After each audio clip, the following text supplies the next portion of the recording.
জয় হিন্দ, জয় ভারত। নমস্কার, আমি চন্দন মণ্ডল, all India driver. তো দাদা ভাই, কলিযুগ চলছে, বর্তমান ঘোর কলি চলছে। 2026 পড়ে গেল। তো আমাদের প্রেমানন্দ মহারাজজি হয়তো মানুষ রূপে, মানুষ তো নাই, মানুষ রূপে ভগবান। এটা কলিযুগে যে সত্যযুগ শুরু হবে, তার একটা কলিযুগের মানুষের কাছে একটা বড় উদাহরণ। আর প্রত্যেকটা মানুষকে বুঝতে হবে যে এই ধরনের মানুষ এই কলিযুগে চলে এসছে মানে কলিযুগ ধ্বংস। হয়তো খুব বেশি নেই, 10 বছরের মধ্যেই সত্যযুগের সূচনা চালু হবে। এটা আমার মনের বিবেচনা, যা দুনিয়াদারি দেখছি, পৃথিবীর খবর বা যা দেখছি। বাগেশ্বর ধাম বাবাজি যেরকম,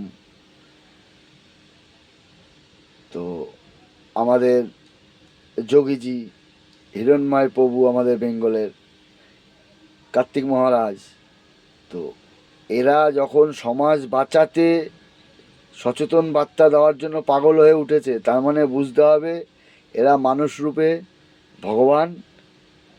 আর আমাদের দেশের প্রধানমন্ত্রী নরেন্দ্র মোদীজি, তিনিও একটা ভগবানের দূত।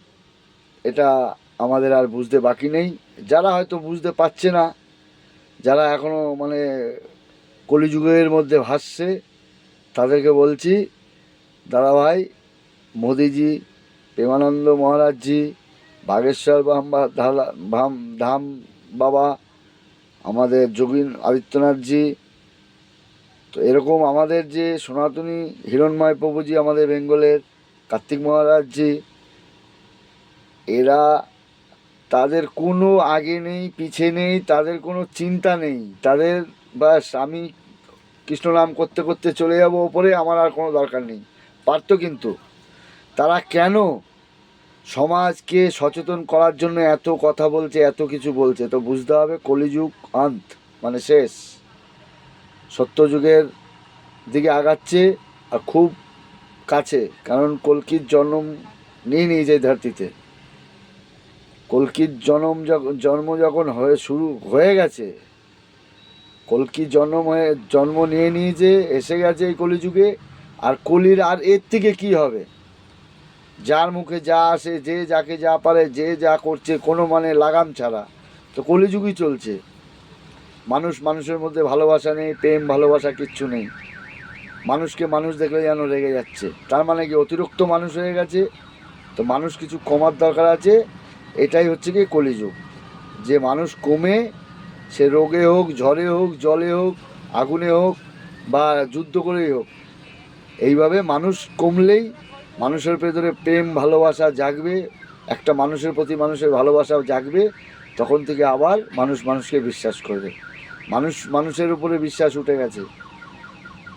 এত কলিযুগে মানে কি বলবো, মানুষের মানসিকতা এত নিচে নেমে গেছে যে কলিযুগ, ঘোর কলি চলছে। এর থেকে যদি কেউ ঘোর কলি দেখতে চায়, সেটা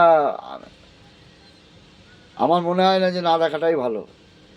আর হবেও না, কারণ প্রেমানন্দ মহারাজের মতো মহান ব্যক্তি এই ধরতিতে এসে বিনা মতলব এত মানুষকে ডেলি সচেতন করছে। আজকে আমাদের হিরণময় প্রভুজি, আজকে তার কি দরকার আছে তাদেরকে? মোদিজির কি দরকার আছে? কোনো দরকার নেই। তার না ছেলে আছে, না মেয়ে আছে, না তার বিরাট কিছু আছে। সে কোথায় গিয়ে ধ্যান করবে, বসে থাকবে, তার ভগবানকে ডাকতে ডাকতেই সে তার স্বর্গ পেয়ে যাবে। কেন আমাদেরকে বোঝাচ্ছে, এটা বুঝতে হবে। তো এই বলেই রাখছি। রাধে রাধে। জয় হিন্দ, জয় ভারত, ভারত মাতা কি জয়। জয় জয় শ্রীরাম।